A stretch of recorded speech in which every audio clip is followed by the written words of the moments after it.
That's a really tough place to be because we want to save the world. Yeah. But like sometimes you got to say that. But you got to give it that effort. Yeah. And I think sometimes that's what eats at me is I wish I would have just done a little bit more.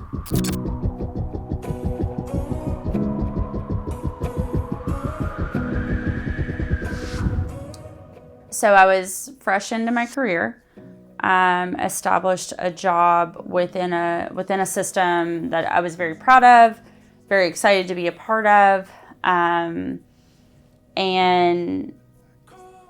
was a solo BCBA, standing alone, bringing a new system of ABA into something that it never existed within. And as I started, I saw that it was, I don't know, how do I put it? There was definitely a lot of need. There was definitely a lot of challenging behaviors within the building, within the organization, and they were seeking help, which was the positive. But then once the help was offered, and so once I started actually speaking of the science, once I actually started speaking of things as simple as positive reinforcement or ways to go about it in an alternative way, it just wasn't accepted. And so I did a lot of observation, started seeing things where punishment procedures were just the norm. Aversive procedures were just the norm, as specific as unwanted songs or aversive songs played as a consequence of a challenging behavior that occurred within the classroom, or the words said, or the things from the administration or the supervisory level, people who were over these children, were the things that were said. It was just a very aversive manner. And so I immediately, or I guess I shouldn't even say immediately, once I caught on, I felt very uncomfortable with it and very uncomfortable with where I stood in this place, and so I tried to take that back to the table of leadership, and I tried to say, here's what's happening, here's what we need to do, and unfortunately that's not always heard, and actually in that situation was shut down. It was, I was told, that's not what we do here, that's not how we're going to do it, we have a system, it works, whatever it may be. I felt very uncomfortable with who was overseeing me. I felt very uncomfortable with where that was going to take my career.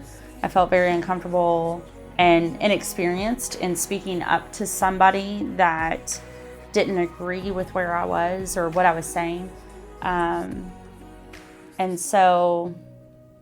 What did you do about it? I left. Yeah. As much as I hate that, I left.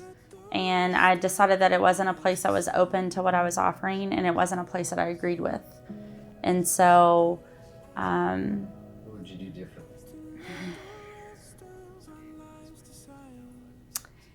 The person that I am now is very, very different than many years ago. And so I would be much more vocal, but I would be appropriately vocal. Then I didn't know how to say it, and I didn't know the words to say.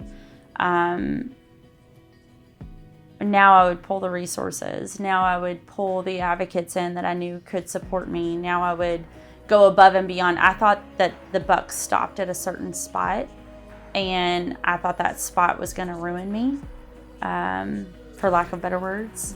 I saw many years of a field that I wanted to be a part of, and now I would, I don't know, I would say so many more things. Unfortunately, I play that scenario in my head daily, or I shouldn't say daily, that would be a lie. I play that scenario in my head, definitely monthly. I come back to it. I think about the people that were a part of that, more so the kids that were a part of that. Not that it was all bad. There was a lot of things going on that were good, but I didn't speak up for the ones that needed the voice. And even though you may be the only BCBA there, you're not the only BCBA doing that. And so sometimes you have to go outside of your district. Sometimes you have to go outside of your organization. Sometimes you have to call the other people and you got to bring them in. But there are so many people out there who are willing to join forces with you. And I had no idea then, but they are genuinely there, and they're willing to either talk you through it or to come wrap arms with you and like go in, you know. I felt so alone at that time, and that's why I was so scared. Mm-hmm. But I really do think that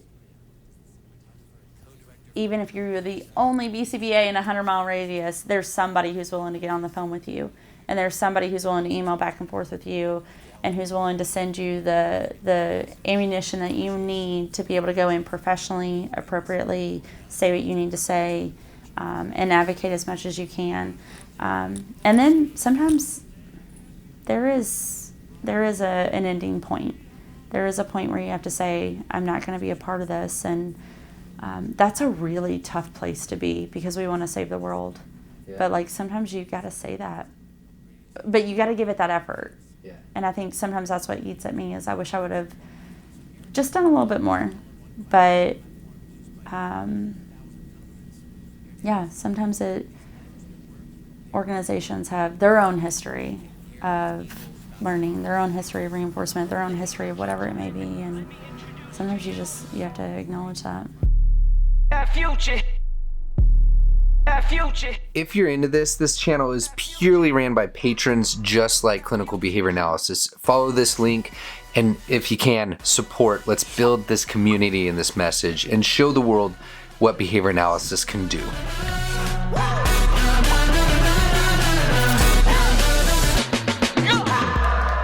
Please hold the applause to the end of the ceremony.